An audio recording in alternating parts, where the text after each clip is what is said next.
No mês de abril, temos a campanha de conscientização do autismo.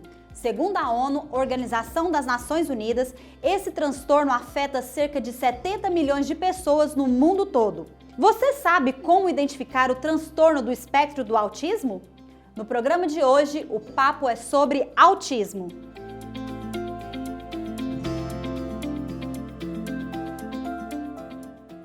Para falar com a gente sobre o transtorno do espectro do autismo, recebemos aqui a doutora Isabela Kozak. Ela que é formada em medicina desde 2014, psiquiatra desde 2018 e médica cooperada da Unimed Anápolis desde 2022.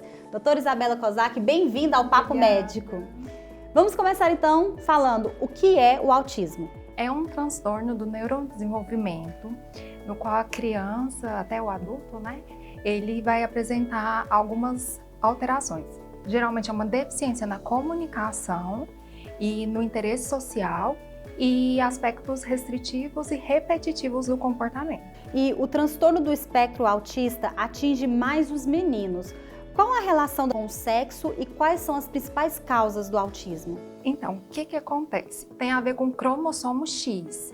As meninas, para elas desenvolverem, elas precisam de XX, 2X. Então, ela deveria vir da mãe e do pai. Já o menino, ele precisa somente um X. Então, para eles, a prevalência seria maior pensando nisso. Quando a gente fala na questão genética, a gente pode entender que é causada por uma mutação genética das pessoas durante a formação. Isso, porque ao longo da nossa vida a gente vai tendo algumas mutações.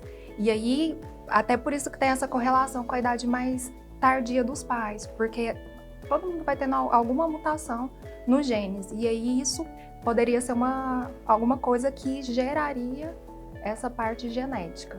A partir de que idade a gente considera essa questão da idade dos pais como um fator de risco? A mulher, ela é considerada não só pensando no autismo, mas pensando em qualquer doença genética a partir dos 36 anos. E pensando na parte psiquiátrica de autismo e até doenças psicóticas, como esquizofrenia, o pai a partir dos 40 anos de idade.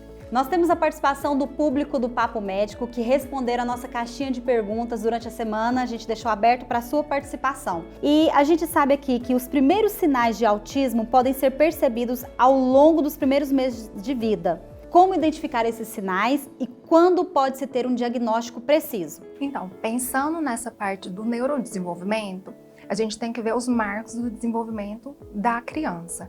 Então, assim, com 3 meses, a criança começa a ter um contato de olhar no rosto da mãe. Se os pais falam, a criança procura com o olhar a voz dos pais. Se não está tendo isso, a gente tem que ter um olhar diferente. Com 6 meses, a criança começa, se você sorrir, ela sorri de volta, que é o sorriso social. 9 meses ela já aponta, ela começa a balbuciar por volta dos 16 meses.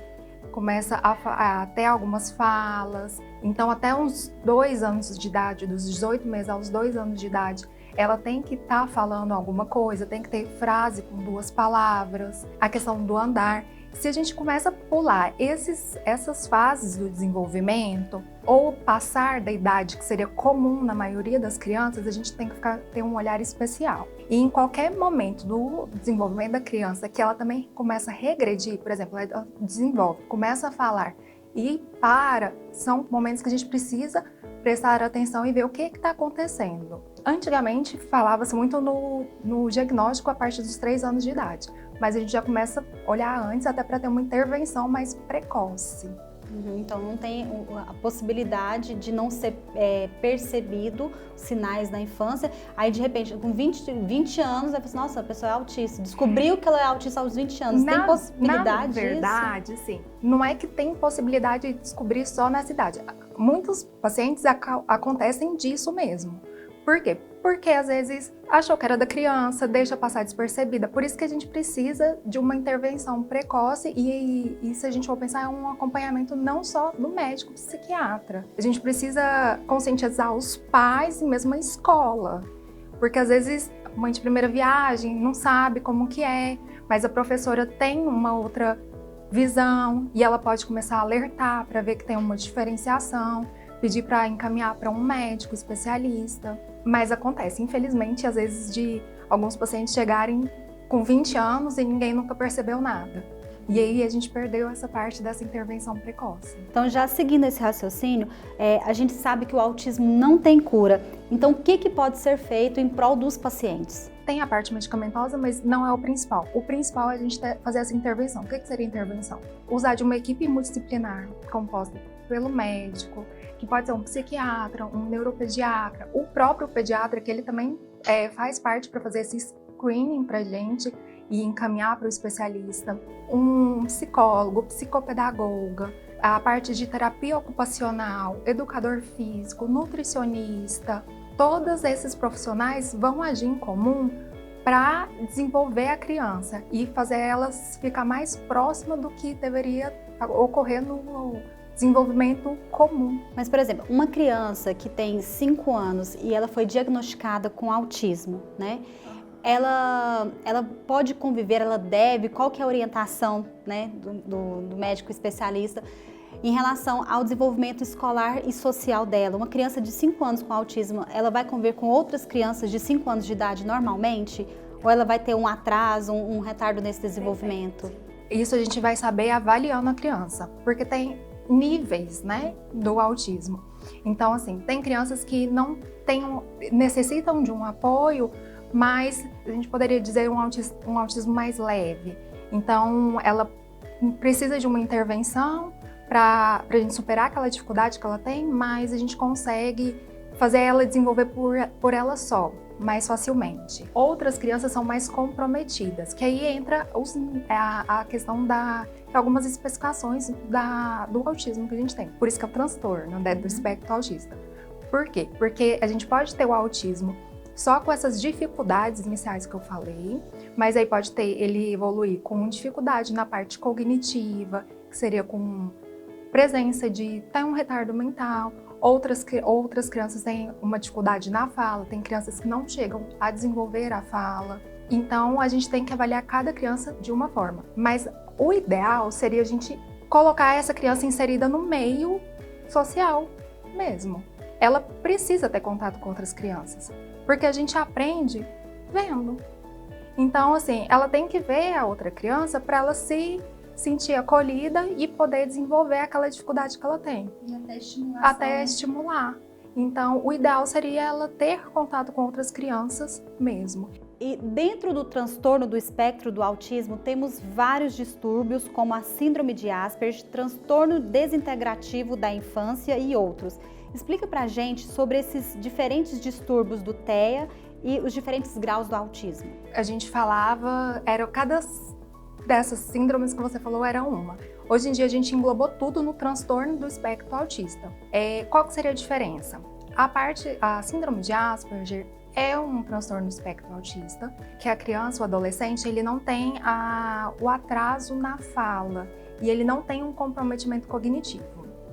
Já no transtorno desintegrativo da infância, ela começa a ter o desenvolvimento e por volta dos 2 anos para. Então ela começa a falar as primeiras palavrinhas e aí por volta dos 2 anos ela regride. Então a gente precisa estímulo, né? E aí em relação aos níveis. Antigamente falava em leve, moderado, grave. Hoje a gente já fala em níveis, que seria nível 1, nível 2, nível 3, que seria nível 1 que a gente poderia falar como se fosse o leve, mas que ele exige um apoio. O nível 2, que exige um apoio substancial, e o 3 exige muito apoio substancial. O que seria isso? A intervenção, né, que a gente usa de acordo com a equipe multidisciplinar. E aí esses níveis a gente vê as dificuldades que cada criança, cada adolescente ou cada adulto tem para a gente fazer a intervenção. Em relação aos familiares que convivem com a pessoa autista, tem alguma orientação? A primeira é acolher, né, tanto a criança quanto o diagnóstico. Então, assim, o que os familiares a gente pode fazer? Como profissional também acolhê-los. Então, assim, tem uma resistência, não generalizando, mas muitos pais ainda têm essa dificuldade de aceitar o diagnóstico. Então a gente tem que orientar, acolher, encaminhar para profissionais especializados, né? Fazer uma terapia, uma psicoterapia, para o pai entender o que seria o diagnóstico, o que ele pode fazer ali com a criança, como que ele pode estimular a criança, porque apesar de a gente falar muito da intervenção precoce, ela não é só por parte do profissional. A gente pode fazer isso em casa também, né? E aí é uma forma da gente, de certa forma, ensinar aos pais o que ele pode fazer, né? Apesar de ser uma criança talvez com transtorno do espectro autista, é uma criança, então ela precisa de limite, ela precisa de horário, ela precisa de regras, ela é uma criança como qualquer outra e a gente tem que passar essas informações para os pais. E aí é importante a gente falar dessa questão da informação, que hoje a gente sabe que aumentou o diagnóstico, né, de pessoas com autismo. Isso, e aí assim, acontece de muitos pacientes perguntarem, mas por que está acontecendo mais autismo? Antes a gente não ouvia sobre isso. Na verdade, não é que está acontecendo mais, é a informação, né? Sempre tivemos o diagnóstico de autismo, só que antes as pessoas, eu falo até do meio médico mesmo, não sabiam fazer direito esse diagnóstico.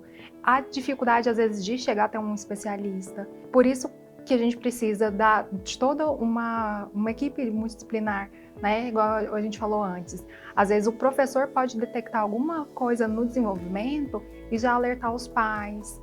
O pediatra pode alertar para encaminhar já para um especialista. Então a gente precisa de informação, né? E aí essas informações, até por conta da questão tecnológica, internet, mídias, tudo isso, estão chegando com mais facilidade. Nisso as pessoas estão procurando melhor o tratamento, o acesso está um pouco mais fácil. E doutora, tem como prevenir o autismo? É complicado a gente falar em relação à prevenção, mas se a gente for pensar que como precisa, além da parte genética do fator ambiental, então assim, teria algumas prevenções, um estilo de vida saudável, né? A prática de atividade física, os pais realizarem o pré-natal adequadamente, questão da própria evitar certos tipos de medicação. Por isso, a questão do acompanhamento do pré-natal, a mãe durante a gestação, ter uma qualidade de vida boa. Se ela tiver algum problema em relação à parte de transtornos mentais mesmo, fazer um tratamento, né? Porque se a mãe ela não se trata, a criança vai sentir tudo isso. E aí pode ser uma criança que nasce prematura e não é bem cuidada. Então seriam algumas formas da gente prevenir. E a própria questão da idade dos pais, né? Casais mais velhos, a gente teria uma certa chance. E a gente tem aqui, para encerrar, uma pergunta, participação do nosso público. Tem como identificar essa questão já durante a gestação? Não, a gente precisa do fator ambiental. Então, assim, tem até alguns estudos, né, de correlação para ver a parte de testes genéticos, mas como não é um gene só alterado, são vários, então é um pouco mais complicado da gente chegar especificamente nisso.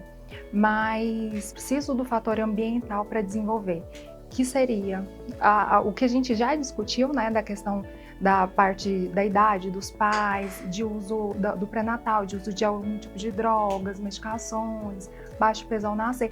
E aí eu preciso de avaliar a criança durante o desenvolvimento dela para eu conseguir chegar a esse diagnóstico. Doutora Isabela Kozak, muito obrigada por sua participação aqui no Papo Médico. Obrigada a você.